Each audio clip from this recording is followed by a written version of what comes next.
नाहीतर या भूतलावरती असे अनेक नेते 56 इंच छातीवाले, एक ट्रम्पचा फोन येतो आणि सरेंडर होतात. आमच्यावर सुद्धा, माननीय उद्धव साहेबांवर सुद्धा, आमच्या नेत्यांवर सुद्धा असे अनेक फोन, असे अनेक दबाव आमच्याकडे आले, पण आम्ही झुकलो नाही. सरेंडर होने का काम नरेंद्र और देवेंद्र का है, हमारा नहीं है. हम लढने वाले लोग हैं.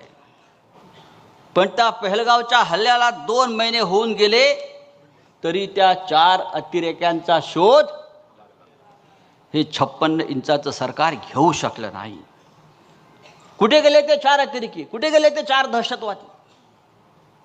तुम्ही पाकिस्तानवरती बॉम्ब टाकलात, मिसाईल टाकलं, सगळं केलं, दाखवलं, मग माघार घेतली. पण मुख्य प्रश्न कायम आहे. ते 4 अतिरेकी ज्यांनी आमच्या माय भगिनींचं कुंकू पुसलं, ते जमिनीत गडप झाले, हवेत अदृश्य झाले, आकाशात गेले, पाताळात गेले.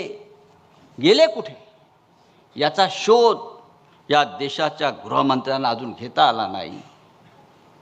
आणि तुम्ही आम्हाला शौर्याच्या आणि राष्ट्रभक्तीच्या गोष्टी सांगता. कशा करता? आम्हाला हिंदुत्व शिकवताय, आमच्या हिंदुत्वावरती तुम्ही प्रश्नचिन्ह उभा करता, आमच्या राष्ट्रभक्तीवरती प्रश्नचिन्ह निर्माण करता. या देशामध्ये डी कंपनीचं राज्य सुरू आहे.